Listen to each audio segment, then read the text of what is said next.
Hello students, how are you? Yours welcome on my classes, active classes for science and maths. आप जानते हैं कि आज आपको प्रीवियस क्लास से ही आपको केमिस्ट्री के कुछ सिंबल दिए जा रहे हैं। इस सिंबल देने का कुछ ये हमारा मेथड है कि आप इससे पहचान कर सकें कि जब भी कभी फार्मूला आए तो ये कौन सा सिंबल है और किस लिए ये यूज किया गया है। अगर कोई भी टर्म आपको लिखा वर्ड आए उसको किस सिंबल से आप डिनोट करेंगे और उसका फार्मूला आप कैसे फॉर्म करेंगे। How to form the any formula with the help of any symbol. You should remember these symbols of these elements. These are the elements and these are the symbol of these elements. Silicon is denoted by SI. Silicon को हमेशा SI से denote किया जाता है। Boron को हमेशा B से denote किया जाता है। आर्गन को हमेशा AR से डिनोट किया जाता है। नियान को हमेशा Ne से डिनोट किया जाता है। लिथियम को हमेशा Li से डिनोट किया जाता है। रेडान को हमेशा आयन से डिनोट किया जाता है। हेक्सान को हमेशा जेनान को हमेशा Xc से डिनोट किया जाता है। कोबाल्ट को हमेशा C स्मॉल O से डिनोट किया जाता है। और यहाँ पे अगर आप कैपिटल O कर देंगे तब तो कार्बन मोनोऑक्साइड हो जाएगा। जब आप कार्बन स्मॉल O करेंगे तब आपका कोबाल्ट का सिंबल होगा।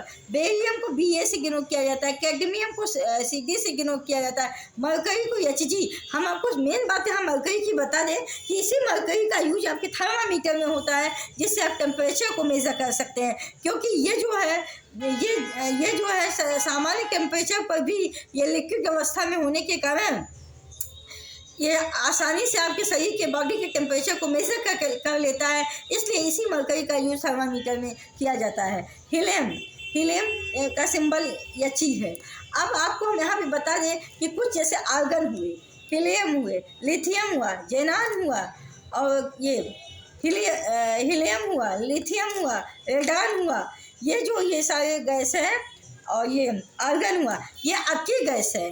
अक्की का मतलब यह है कि इनके बाहरी कक्षा में 8 इलेक्ट्रॉन है। इनको किसी से रिएक्शन करने की ज़रूरत नहीं पड़ती, ये अकेले ही there is no need to reaction of any substance because of their octet is completed.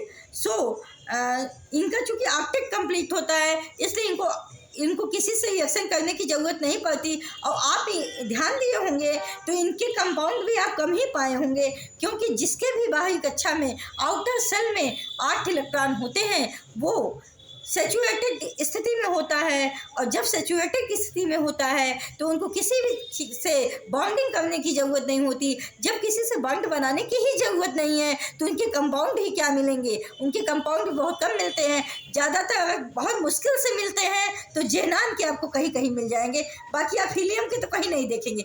Lithium का भी बहुत कम ही है और नियान का भी नहीं के बराबर है, आर्गन के भी नहीं के बराबर है, क्योंकि इनके जो कुछ एलिमेंट इसमें ऐसे हैं जो अक्की गैस की स्ट्रक्चर को कंप्लीट कर लिए हैं, इसलिए उनको कहीं भी किसी से भी जोड़ने की ज़रूरत नहीं पड़ती।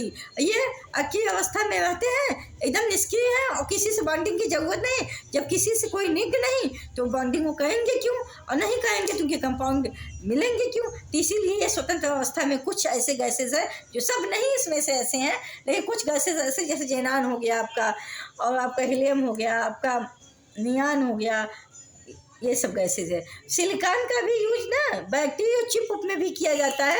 ये सिलिकॉन जो है, सिलिकॉन को बोलते हैं सेमीकंडक्टर। सिलिकॉन सेमीकंडक्टर है, ना तो ये इंसुलेटर है ना तो ये कंडक्टर है। ये सेमी का बिहेव करने के कारण इसका यूज जो है इलेक्ट्रिसिटी में भी होता है, बैटरीज में ही होता है, बहुत सारी जगहों पे इसका यूज किया जाता है। Thank you so much, all the best, good night friends, take care. और जो भी प्रॉब्लम अगर आपको होती है तो आप इसको अब बताते चलिएगा, हम आपकी प्रॉब्लम को सॉल्व करते चलेंगे, क्योंकि ये सिंबल आपके बेस बनेंगे केमिस्ट्री को तैयार करने के लिए। जब कभी भी हम रिएक्शन हम पढ़ाएंगे तो ये सारे सिंबल को लिखेंगे, ताकि आपको पहले से ये पता रहे ये सिंबल हम किस चीज़ का लिख रहे हैं। नहीं तो आपको पता ही नहीं रहेगा तो रिएक्शन आप समझ नहीं पाएंगे। इसलिए पहले तो आपको पहली बात यह है कि आप पीरियोडिक टेबल के एक बार पीरियोडिक टेबल पर नज़र डालिए और ये देखिए कि किस सिंबल को किस लेटर से डिनोट किया जाता है, और उसको थोड़ा सा लर्न करने का प्रयास करिए। Thank you so much, take care, all the best.